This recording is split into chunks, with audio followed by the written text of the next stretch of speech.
Mais uma vez, graça e paz a você que está aqui nessa manhã, seja bem-vindo. Meu nome é Laci Campos, sou pastor aqui da Igreja Presbiteriana do Parque. E se é a primeira vez que você está aqui nessa manhã, seja bem-vindo, sinta-se em casa. Aqui nós somos, como nós cantamos, um corpo, uma família, igreja, um movimento que adora e louva Cristo Jesus.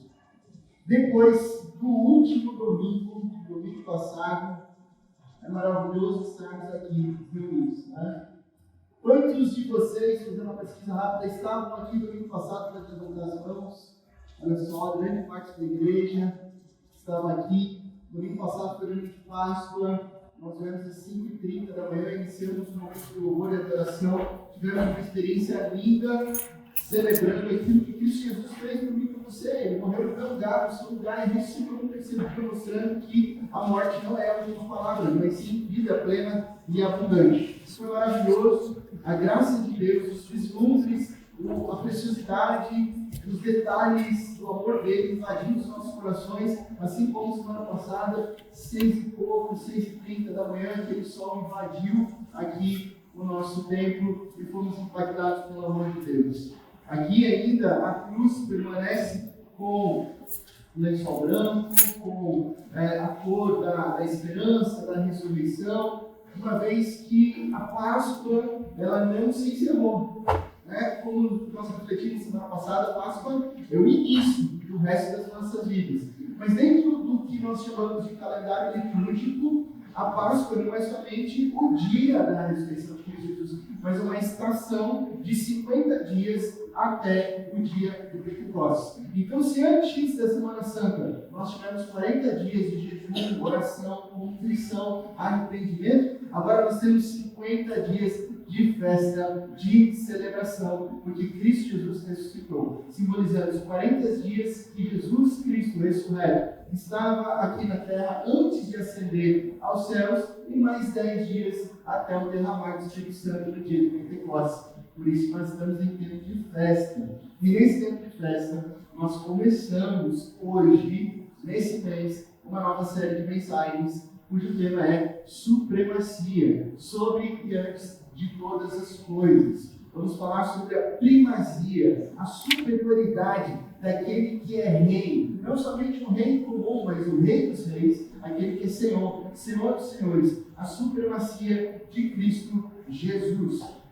Serão 4 domingos incríveis que meditaremos nos trechos do capítulo de número 1 de Colossenses. Então, Colossenses já é uma carta super curta. Vou desafiar a igreja, você, a ler essa carta ao longo desse mês. Mas durante os 4 domingos ficaremos apenas em Colossenses capítulo 1. Capítulo 1, conversando nessa manhã sobre o Jardim Real, Colossenses capítulo 1, verso 1 ao verso 14. Semana que vem vamos conversar sobre a supremacia do rei, Colossenses, a partir do capítulo 1, ainda no capítulo 1, 15 a 20. No terceiro domingo, quem estará ministrando a palavra é o pastor Lucas, trazendo a mensagem A Vida no Reino, dos versos 21 ao 23. E concluindo essa série de mensagens, o pastor Lucas Viana, o rei que vive em nós.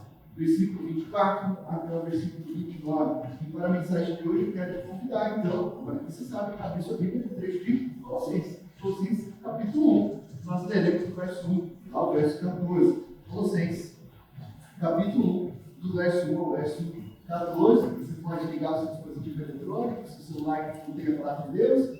Você pode também acompanhar o texto que será projetado aqui. E se você trouxe a sua Bíblia física, encorajo você a ter uma Bíblia física. Isso nos chama mais atenção. Você pode também sublinhar, anotar, riscar. Uma vez alguém perguntou para mim, eu estou vendo de uma tradição cristã antiga. Será que é pecado riscar a palavra do Senhor? Eu disse, não tem nada de pecado. Pode anotar, pode riscar, pode colocar data do dia que Deus falou profundamente com você. E eu fiquei ainda impressionado quando ano passado eu descobri, através do João Marcos, que existe uma Bíblia com espaço para anotações. Não é correto, João Marcos? Ele tem uma Bíblia que do ladinho no canto tem um espaço para anotações. Gente, isso é maravilhoso. O Espírito Santo fala com a gente. E é uma oportunidade incrível a gente estar diante da palavra de Deus nessa manhã. Colossenses capítulo 1, verso 1. Paulo, apóstolo de Cristo Jesus pela vontade de Deus, e o irmão Timóteo, aos santos e fiéis irmãos em Cristo que estão em Colossos, a vocês, graça e paz da parte de Deus, nosso Pai, e do Senhor Jesus Cristo. É uma carta, por isso essa saudação aos cristãos que residem em Colossos. Paulo está preso em Éfeso e o Evangelho foi propagado na cidade de Colossos, foi plantado na igreja de Colossos, igreja que Paulo ainda nem esteve lá nesse momento, mas que ouve falar sobre o que está acontecendo lá em Colossos. Versículo 3. Sempre agradecemos a Deus, o Pai de nosso Senhor Jesus Cristo, quando oramos por vocês, pois temos ouvido falar da fé que vocês têm em Cristo Jesus e do amor que têm por todos os santos, por causa da esperança que lhes está reservada nos céus, a respeito da qual vocês ouviram por meio da palavra da verdade, o Evangelho que chegou até vocês. Por todo o mundo, esse Evangelho vai frutificando e crescendo, como também ocorre entre vocês, desde o dia em que o ouviram e entenderam a graça de Deus em toda a sua verdade. Vocês aprenderam de Epáfras, nosso amado cooperador, fiel ministro de Cristo para conosco, que também nos falou do amor que vocês têm no Espírito. Por essa razão, desde o dia em que o ouvimos, não deixamos de orar por vocês e de pedir que sejam cheios do pleno conhecimento da vontade de Deus, com toda a sabedoria e entendimento espiritual. Isso para que vocês vivam de maneira digna do Senhor e em tudo possam agradá-lo, frutificando em toda boa obra, crescendo no conhecimento de Deus e sendo fortalecidos com todo o poder, de acordo com a força da sua glória, para que tenham toda a perseverança e paciência com alegria. Perseverança e paciência com alegria, dando graças ao Pai que nos tornou dignos de participar da herança dos santos no reino da luz. Pois Ele nos resgatou do domínio das trevas e nos transportou para o reino do seu Filho amado, em quem temos a redenção, a saber, o perdão dos pecados. Até aí, vamos orar mais uma vez? Ó Deus Pai de amor, nós te louvamos por esse momento tão precioso, onde nos reunimos como uma grande família, a família da fé, para ouvirmos a tua voz falando aos nossos corações sobre a semente do Evangelho, para que a gente possa crescer, para que a gente possa frutificar e assim viver uma vida digna, de modo que o amor seja a marca da igreja que tu, essa igreja chamada Igreja de Esperança Pai.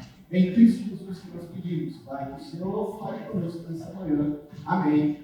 Amém. Bom, eu compartilhei aqui com os irmãos e irmãs em algumas mensagens anteriores que eu me mudei de casa.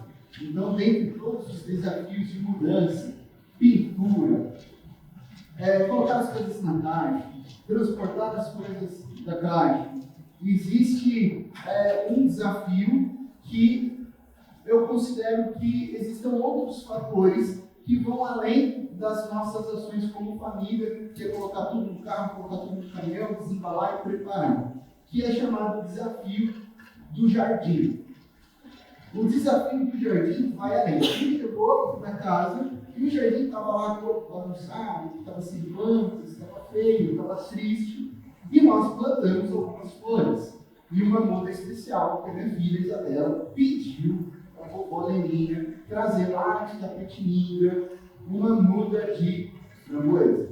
Porque para a criança o que importa não são flores, mas sim o que ela vai comer através das flores, né? Então, que é uma lógica maravilhosa. Na verdade, então, eu quero uma muda de framboesa, eu quero uma muda de framboesa. Ok, a avó trouxe, preparamos o solo, plantamos, mas e agora?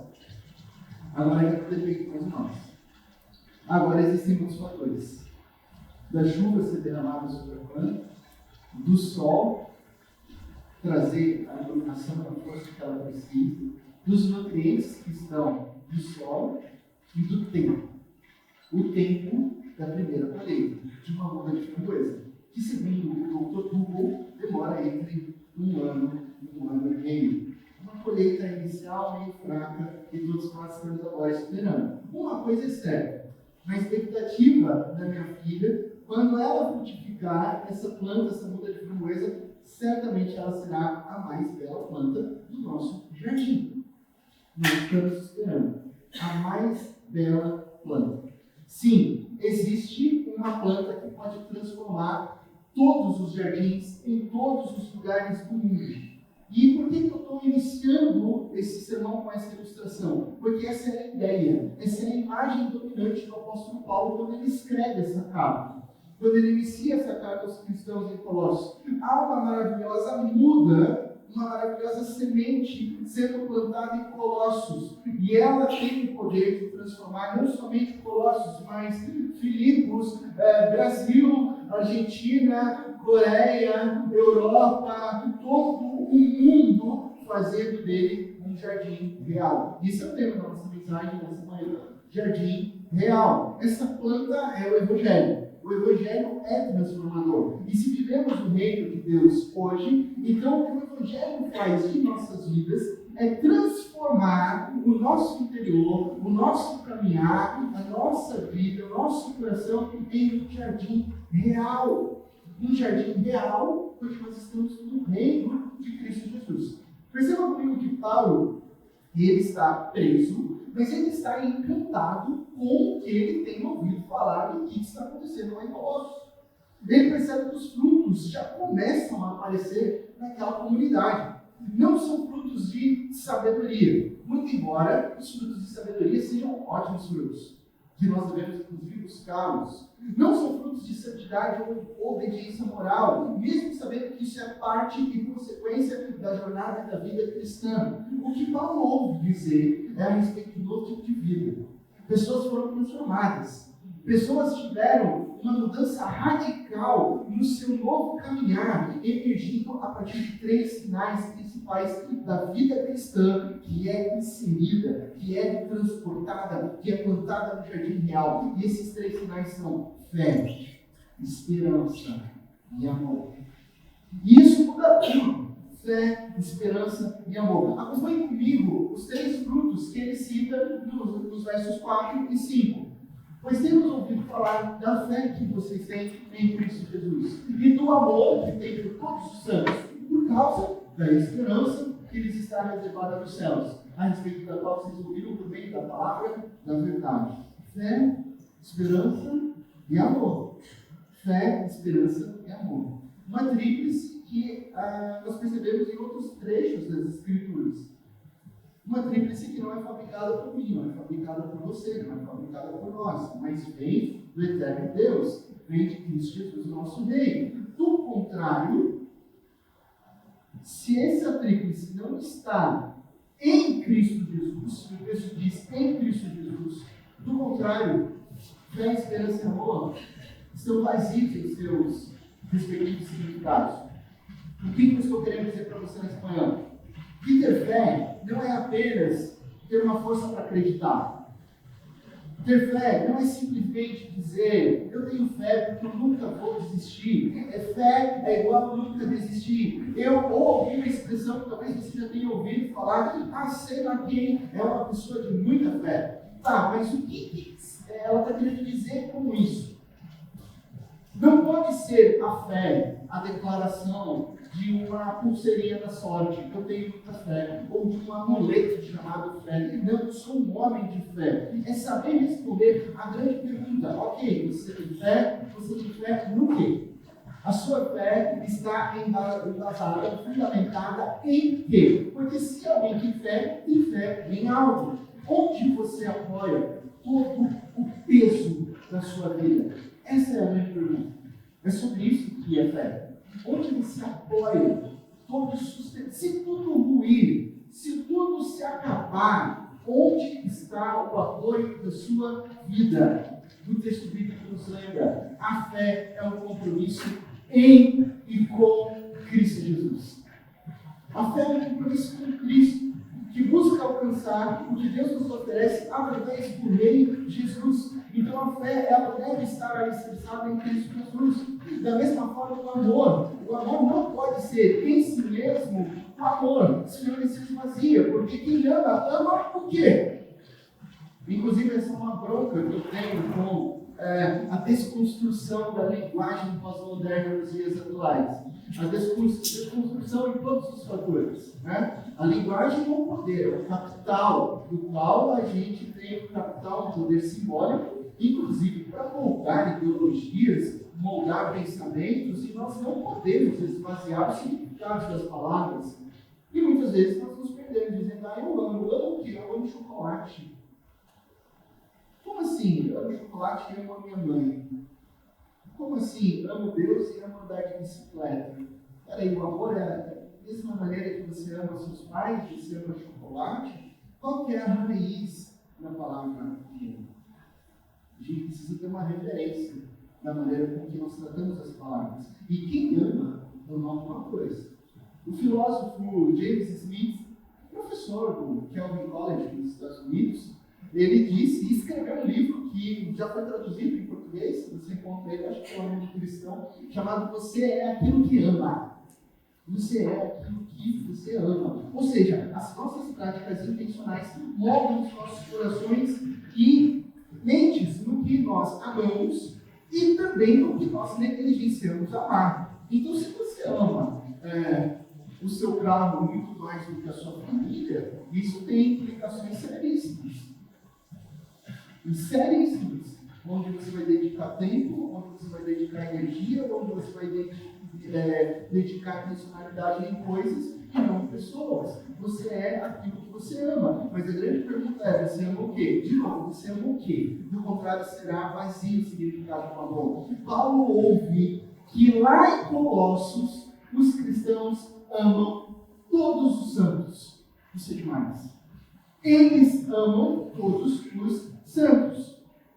Você sabe que a palavra santa, o santo, santificado nas Escrituras, não significa uma pessoa perfeita, não significa uma pessoa imune de erros, mas sim uma pessoa que é separada para viver a vida proposta por Cristo Jesus. Por isso que eu e você, depois que fomos encontrados pelo Cristo ressurreto, nós somos santos. Nós temos uma vida santa, uma vida separada para glorificar a Deus em tudo que nós fazemos, com intencionalidade, de maneira que ao longo da vida nos tornamos mais parecidos com Cristo Jesus. Esse é o significado da palavra santa. Então eles amam todos os santos. É o amor que une a comunidade de Colossos. É o amor que une um reino de amigos. É o amor que molda essa comunidade plantada no Jardim Real. É o amor que acontece entre os PGBs. É o amor que acontece uns com os outros. Por isso que não há cristianismo fora da vida em comunidade. Porque o amor frutifica na igreja. Mas eu posso caminhar sozinho se eu quiser. Eu tenho a Bíblia traduzida aqui, eu não preciso de igreja, eu leio todo dia, eu faço a minha oração com Deus e está tudo certo. Não está tudo certo. Pois a comunhão com Cristo Jesus só acontece no partir do pão, no servir a ceia, na comunhão uns com os outros, na oração uns com os outros. Por isso que se você for fazer uma pesquisa do Novo Testamento, de quantas vezes aparece a expressão uns aos outros, uns com os outros, com os outros, andando com os outros, exortando uns aos outros, encorajando uns aos outros, você vai ver que a vida acontece, o derramar do Espírito acontece na vida da igreja. Por isso que a palavra de Deus diz, não deixem de se reunir com igreja. É super importante. Por isso que nós estamos aqui nesse domingo. Então, o amor une, o amor molda, o amor intencionalmente diz, eu escolho amar você. E é para pensar nisso, que o amor na Bíblia é um movimento. Eu escolho amar. Você não fica esperando se vai dar, assim, vai dar uma liga entre amizade. Eu vou conversar, vou bater um papo ali, e se der certo a gente vai ser amigos. Não, na Bíblia eu escolho amar você. Eu escolho amar o Leonardo. Eu escolho amar o Bruno. Eu escolho amar o Rafa. Eu escolho amar o Henrique. Eu escolho amar a Elô. Eu escolho amar a Gabi. É escolha. Nós escolhemos e intencionalmente vamos outras pessoas para amá-las. E é isso que molda, e isso que Paulo fala, isso é incrível que está acontecendo lá em Colossos. Então, de que adianta eu bater no peito e dizer, eu sou um cristão honesto, eu sou um cristão que lê as Escrituras, mas sem amor? De nada vai. Não, porque eu sou neto de presbiteriano. Eu sou filho de presbiteriano. Eu fui batizado na infância. Olha, se eu fazer uma pesquisa aí, talvez até eu seja meio parente do pro Simon quando ele plantou a igreja. O que adianta? Se você não tem amor, de que adianta? O escritor americano, Mark Twain, ele disse certa vez sobre o homem sem amor. Eu achei brilhante o que ele disse. Ele disse, é um bom homem da pior espécie. O homem sem amor. Um bom homem, mas é o da pior espécie. Se Deus é amor, e essa carta das Escrituras fala que Deus é amor, e se em alguém não há amor, a pergunta é onde está Deus? Você não encontra Deus na vida de alguém que não busca o amor de Deus. Então a realidade do jardim real é o amor por todos os santos. Isso é igreja. E eu acho assim maravilhoso que é o amor por todos os santos. Não somente pelos que são amáveis, é por todos. Eu amo essa igreja. Nossa, eu sou muito suspeito, porque eu amo de todo o meu coração a igreja cristiana do Pai. Porque apesar de mim, aqui tem muitas pessoas amáveis. Aqui tem muitas pessoas fáceis demais de serem amadas e de a gente continuar o relacionamento. Né? Essa semana eu fiquei um pouquinho mais velho e assim, eu não consegui responder todas as mensagens do WhatsApp. Tamanho carinho, tamanho amor, presentes. Não só essa semana, mas ao longo da nossa jornada, todos os dias, pessoas que oram pela minha vida, pessoas que têm carinho pela minha família, pessoas que me sustentam no ministério. É fácil amar essa comunidade. É fácil amar pessoas fáceis de serem amadas. Mas você já tentou amar pessoas difíceis? Eu quero ver você amar o pastor Laci, quando ele está a tarde inteira mexendo no motor Fusca, e no final do dia, quando ele vai fechar, e ele pede, ou ele não encontra, um anel de vidação no bujão de carne. É a última coisa. Você está imaginando a situação, né, irmão? E aí você pensa, vai vazar. E eu não consigo achar. É nessa hora que eu quero te desafiar a você me amar. Né? A esposa chega, vê que eu estou totalmente fora do eixo, né? E, amor, mas quanto custa o anel de vidação do meu carro? Ela não sabe tudo isso. Ela falou, quanto custa esse negócio que você está procurando? Eu falei assim, não é isso. Porque custa R$2,50, né? Você acha em qualquer lugar. Não é isso, mas é que eu tenho certeza que eu comprei 3 de reserva. Não, já são 5h30 da tarde e tal, os dois estão fechados. Eu falei, não, a gente tem que encontrar, porque eu tenho certeza que eu comprei. Ama aí! Quero ver você amar aí. Amar nesse momento. Ainda bem que a minha esposa me ama. Talvez porque ela prometeu, né, no dia do casamento, né? Talvez ali naquele momento ela não esteja tão empolgada em amar. Mas ufa, né? Que ela está cumprindo esse propósito. Esse é o amor por todos os santos, por todos os momentos, as pessoas mais difíceis, como o pastor assim que nos fala. Amar, intencionalidade. Ela olha e fala assim, vou amar aquele teimoso ali. Ele não vai me escutar, ele não vai querer comprar, depois a gente nem sabe se a gente vai achar. Enfim, o jardim real, do qual nós fomos plantados, diz que nós devemos amar todos. E o terceiro fruto é a esperança. A esperança que está reservada nos céus. A esperança que em si mesma também tem um fim. Se a esperança for vazia de apoio, de fundamento, de alicerce, ela tem um fim. Vou provar para você aquele ditado famoso que todo mundo fala. A esperança é a última que morre. Ela é a última, mas ela morre.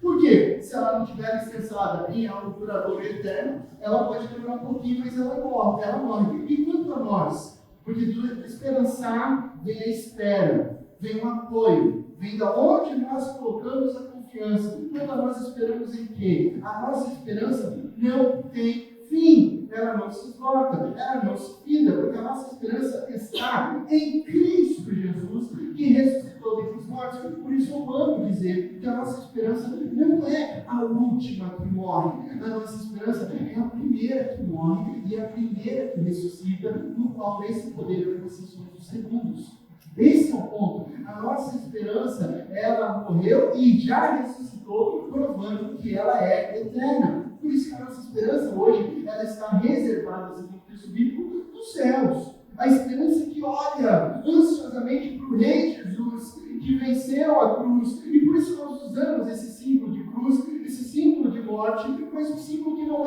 tristeza? Sim, símbolo de alegria, porque ele venceu a cruz, ele é Rei dos Reis, ele venceu a morte, e nele está a nossa esperança, porque nele nós somos mais que vencedores.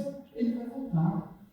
É isso que nós estamos esperando. A nossa esperança está na volta de Cristo Jesus. Então, fé, esperança e amor são os frutos do jardim real, quando as nossas vidas são plantadas no reino de Deus. Eu vou falar sobre essa imagem que Paulo traz, não somente nessa carta, mas em todas as outras, sobre essa imagem da agricultura, porque o conceito da Igreja Presbiteriana do Parque pensou, orou, demorou alguns meses para que no momento de revitalização da nossa identidade visual, que antes era a comunidade presbiteriana em Gaiá, nós transformássemos para a Igreja Presbiteriana do Parque, porque tem um significado, e não é um significado apenas porque nós estamos ao lado do parque, muito embora tenha uma estratégia missional fundamental na nossa localização aqui, mas pela certeza de que nós estamos plantados no parque real, no parque de Deus, no jardim de Deus. As nossas vidas estão fundamentadas em Cristo Jesus, aquele que é soberano sobre todas as coisas. Ok, pastor, de onde nasce tudo isso? De onde vem tudo isso? Da semente gloriosa que frutifica e cresce em todo mundo, em todos os lugares em que ela é plantada, ela transforma o lugar em um jardim real. E essa semente não é uma muda, não é uma semente de framboesa, não é uma muda de uma macieira. Essa semente é o Evangelho. Olha só o que diz o verso 6. O Evangelho que chegou até você. Por todo mundo esse Evangelho vai frutificando. Perceba a linguagem paulina, uma linguagem relacionada à agricultura, e crescendo, como também ocorre entre vocês, desde o dia em que ouviram e entenderam a graça de Deus em toda a sua verdade. Amigos e amigas, lembrem-se que é algo muito importante. A palavra de Deus, a palavra da verdade, é semente. O Evangelho é semente. Lembre-se das palavras de Jesus. Quando Jesus estava proclamando as boas novas do reino de Deus, lá em Lucas capítulo 8, ele contou uma parábola que ficou famosíssima, que é a palavra do semeador. E o que ele disse no versículo 11? Ele disse o seguinte: o significado da parábola é este: a semente é a palavra de Deus. A semente é a palavra de Deus. O que é semente? O que é a semente? Pode dizer comigo? O que é a semente? A palavra de Deus. Vamos dizer todos juntos essa frase agora? A semente é a palavra de Deus. A semente é a palavra de Deus. Isso significa que a semente do Evangelho contém vida. Contém vida. Ela é capaz de transformar em nosso interior, de mudar os nossos corações e produzir em nós frutos. Frutos de fé, esperança e amor. Se você depois em casa, você voltar para essa parábola, você vai ler que imediatamente esse verso 11, o verso 12, Jesus vai dizer que o diabo é como uma ave que come as sementes, com o propósito de tirar a palavra do seu coração. Sabe quando a semente é lançada na beira do caminho, e aí vem as aves e já roubam aquela semente? Roubam a semente do solo fértil. Roubam a semente e não dão tempo para que a semente ela possa se desenvolver. É assim que o diabo age nas nossas vidas. E meus amigos e minhas amigas, hoje o que mais vemos na nossa sociedade são ataques contra a palavra de Deus. Contra a palavra de Deus. A palavra que nos dá princípios claríssimos, valores muito objetivos sobre o que é família, sobre o que é casamento, e a sociedade vem, aqui eu vou usar essa expressão de maneira intencional, à luz do que Cristo falou em Lucas 8, a sociedade vem diabolicamente contra as palavras de vida, retirar as palavras do nosso coração, a tentativa. A palavra de Deus nos instrui como nós devemos formar os nossos filhos. A pergunta que eu mais ouço em gabinete pastoral, seguramente no último ano, são de pessoas de todas as idades, em várias fases em relação aos seus filhos, com a preocupação: pastor, como nós podemos instruir as nossas crianças, os nossos filhos? E eu recebo pais de filhos adolescentes já inseridos na faculdade. Da mesma forma que eu recebo pais e mães de filhos bebezinhos, assim como Isaac, já preocupados como vai ser a educação dos nossos filhos. Por quê? Porque o diabo veio tentando tirar a palavra, a semente, do coração das nossas crianças, através de ideologias perversas, tentando retirar da mente, tentando retirar do coração, em todas as áreas da vida, ensinando aquilo que vai contra as Sagradas Escrituras. Precisamos lembrar do quê? De que o Evangelho é a semente, de que a palavra de Deus é a semente, que o Evangelho é que dá vida, de que o Evangelho é o que frutifica e floresce. Preparando esse sermão, lembrei da história de Lady Anne Winston. Lady Anne Winston. Ela não é tão conhecida, mas ela ficou depois de uma declaração contundente. Ela era filha de John Tufton, conde de Sackville, no século XVII. E por ser agnóstica, ela duvidava de tudo a respeito de espiritualidade. Principalmente, ela zombava da doutrina da ressurreição. E zombava do Cristo que ressuscitou dentre os mortos. Ela duvidava e fazia várias piadas. Por isso, em algum momento, ela fez a seguinte declaração: eu deveria crer que sementes brotariam da pedra de uma tumba, tanto quanto um cadáver pudesse se levantar. Ou que árvores brotariam da minha sepultura, como se eu, sob qualquer forma, pudesse um dia ressuscitar de lá. Prestem testemunho ao que eu digo, meus amigos. Ela disse isso, estou lendo. Se há alguma verdade na palavra de Deus, se há alguma verdade na ressurreição, que 7 árvores cresçam em meu túmulo. Ela disse isso, deu risada, ficou por isso. Hoje, em 2024, dica de passeio, se você estiver em Londres, você vai procurar no Village Turing. E lá em Village Turing, você vai encontrar uma igreja anglicana, chamada Igreja de St. Peter, St. Peter's Church, Igreja de São Pedro. E lá está o túmulo de Lady Anne Winston, porque ela casou com um conde. Então, se você for lá hoje, você vai encontrar o túmulo dela.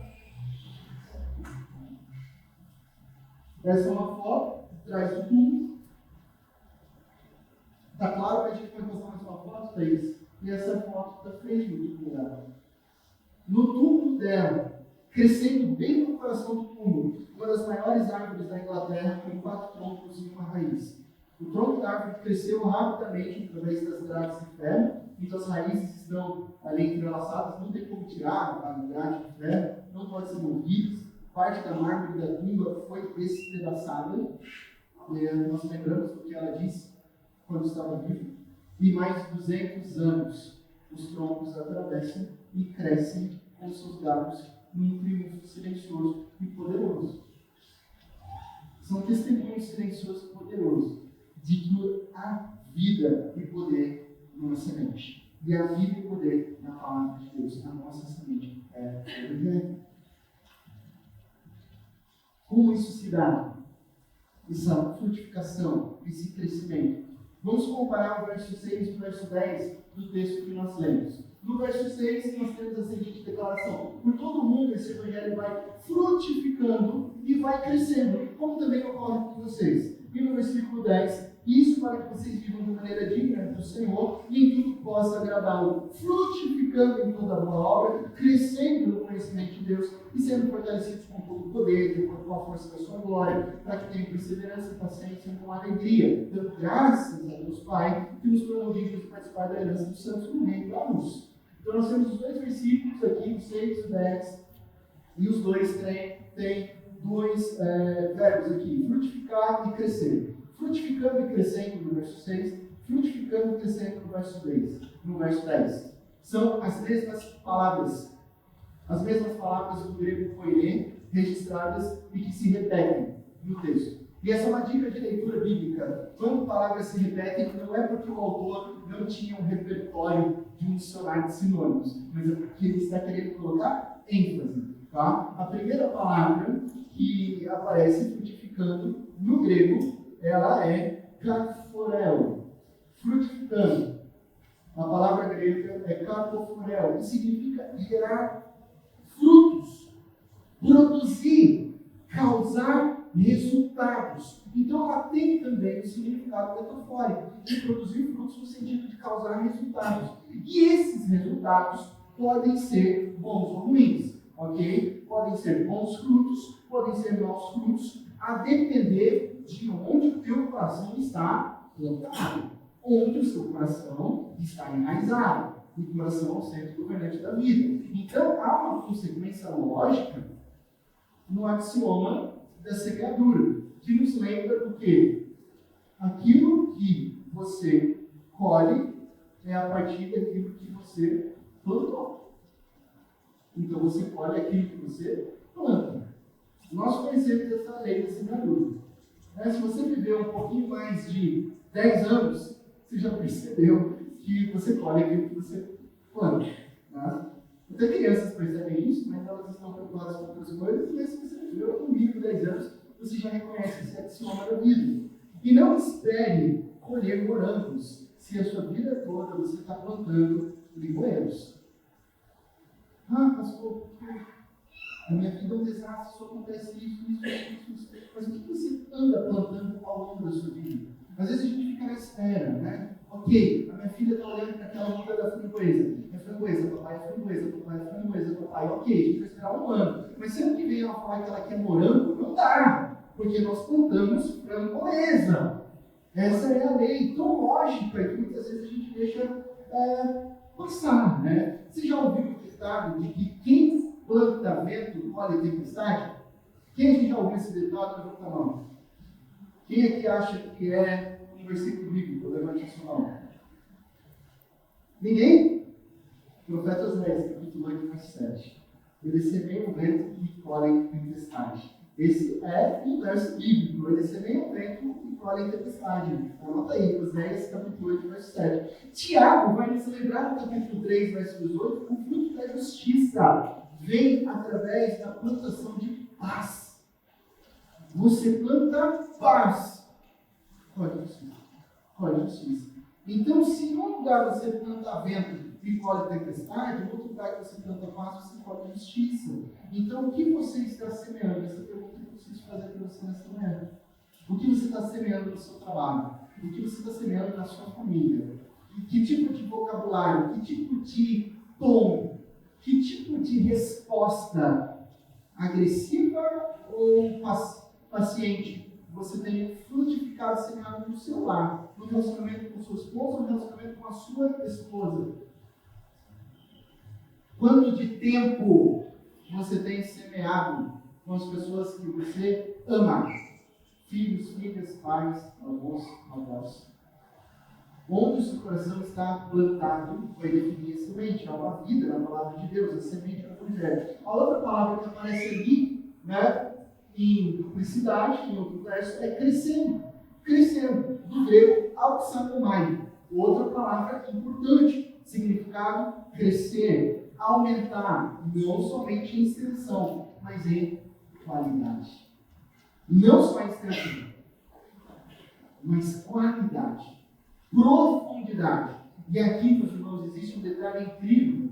A Bíblia no Novo Testamento foi escrita no grego koine, e eu coloquei aqui para você um triângulo em cima da palavra grega auxanomai. O que é esse triângulo? É para nos lembrar que na gramática grega existe o que nós chamamos de passivo divino. O que é o passivo divino? É uma ação cuja produção é feita por Deus. Deus produz em nós esse crescimento. O que significa na prática? Que na medida em que nós semeamos a palavra da verdade, a palavra da vida em nossos corações, nos corações dos nossos filhos, nos corações das pessoas com quem a gente se relaciona, nós vamos frutificando. E Deus faz crescer em nós o conhecimento dele. Deus faz crescer em nós o frutificar, o crescer, o fortalecimento do poder dele, na força da sua glória, para que, assim como Paulo disse, a gente possa perseverar. E perseverar não emburrado, perseverar não amargo, perseverar não cabisbaixo, mas perseverar com paciência e alegria. É Deus quem faz a obra. paciência e alegria. É o que Jesus faz em nosso coração. Ele nos transforma num jardim real. Então, a graça das nossas vidas é o resultado do poder de Deus operando em nosso interior. O crescimento, a maturidade espiritual ocorre quando nós nos rendemos ao poder de Deus e deixamos que Ele trabalhe em nós. Deus, vem trabalhar em mim. Deus, eu estou semeando a palavra do Evangelho. Vem me fazer crescer. Me ajuda a melhorar o tom, a maneira em que eu falo com as outras pessoas. Me ajuda, Senhor, a amar intencionalmente as pessoas. Me ajuda, Senhor, a colocar intencionalidade de tempo no meu lar, no meu casamento, com os meus pais, com os meus filhos. Faz crescer em mim. Se os frutos são a tríplice da fé, esperança e amor, eles o são porque Deus desenvolve em nós através de outro tríplice que nós lemos aqui na palavra de Deus: poder, força e glória. Fé, esperança e amor, poder, força e glória. E é isso que Deus faz em nós através somente do Evangelho. Concluindo, não acho que o Evangelho é para ser semeado, plantado em um jardim secreto. Geralmente, né, as casas lá na grande metrópole de Tapetinga, vocês vão visitar um dia, né, a gente coloca um jardim na frente e um pomar no fundo do quintal. O jardim fica na frente, florescendo, bonito, mostrando para todas as pessoas que é um jardim belo. O Evangelho não pode ser escondido. O Evangelho não é para ser plantado como um jardim secreto. Ninguém coloca a mais bela flor num lugar onde ninguém vê, ou num lugar onde você nem se lembra que ela foi plantada um dia. O Evangelho é a semente da fé, esperança e amor para todo o mundo, para que todos possam ver. Não é maravilhoso o nosso parque ecológico? Quando os nossos parentes de outras cidades eles vêm para cá, a gente esquece, né? A gente passa todo dia aqui. Tem gente que reclama, né, do trânsito, não passa mais pelo parque ecológico. Mas quando vem alguém de fora, ele fala assim: que parque maravilhoso. Plantado para que todos possam ver. É assim que deve ser a semente do Evangelho. O Evangelho é para todas as pessoas. A oração de Paulo é para que os crentes de Colossos vivam de maneira digna, vivam como um jardim real, porque a partir do momento que você vive como um jardim real, as pessoas vão ver beleza no seu interior, vão ver beleza na sua vida, vão ver a beleza de Cristo Jesus. Vivam a palavra de Deus. Essa é a nossa missão. A gente não pode sair daqui nessa manhã com o coração quentinho e falando assim: essa foi uma palavra boa para o meu coração e vai parar no meu coração. Não, isso tem que continuar. Você sai daqui dessa manhã com o compromisso de gerar frutos. Esse é o desejo de Deus. Gerarmos frutos a partir de uma nova vida implantada pelo próprio Deus, onde vivemos para servir o Rei Jesus e apresentar o seu glorioso amor pela humanidade. Você é um jardim real para mostrar ao mundo que há beleza no Rei Jesus. Até porque existem duas grandes mentiras que são ditas e propagadas no mundo. A primeira é que Deus não quer que tenhamos prazer na vida. E a segunda é que nós nunca teremos a aprovação de Deus. Duas grandes mentiras. Talvez você já tenha acreditado numa delas. De que Deus não tem prazer na sua alegria, de que Deus não quer que você tenha prazer. E a outra mentira é que você nunca vai ser aprovada por Deus. Mentira. Duas mentiras que caem por terra quando lemos que a intenção de Deus é que a sua vida floresça. Esse é o desejo dele para você. Florescimento. Ele deseja que você cresça, que você dê frutos. O plano de Deus para a sua vida é crescimento e frutificação. E a maior prova é o que ele diz nos últimos versos. Pois ele nos resgatou do domínio das trevas e nos transportou para o reino do seu Filho amado, em quem temos a redenção, a saber, o perdão de pecados. Em Cristo Jesus, ele te livra do império das trevas para te plantar no jardim real, no reino de Cristo Jesus. Não sei se você já viu, né, replantação de árvores grandes, né? E toda aquela estrutura de um caminhão, ele faz a furação, retirando pegando todo o pilão, tirando toda a árvore desde a raiz, transporta para outro lugar, em outro solo cheio de nutrientes e planta a árvore inteira. É isso que Deus faz com as nossas vidas. Ele nos tira do império das trevas nos transporta e nos planta no jardim real, no reino de Cristo Jesus, no reino de Deus, através daquele que nos redimiu, através daquele que nos perdoou, aquele que morreu no nosso lugar na cruz para nos resgatar, nos libertar e plantar em nós vida. O desejo de Deus para você é florescimento, é fruto, é vida abundante, é frutificação. Ou seja, sabe o que é frutificação? Gerar mais vida, vida sobre vida.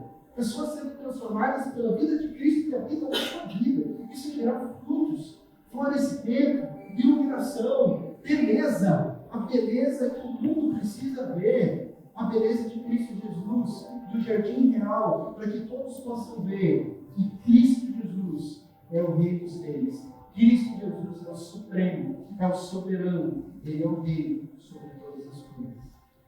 Glória a Deus, que nos resgatou do império das trevas e nos plantou no jardim real. Que Deus te abençoe, na mais absoluta certeza de que em Cristo Jesus todas as coisas ficarão bem. Amém?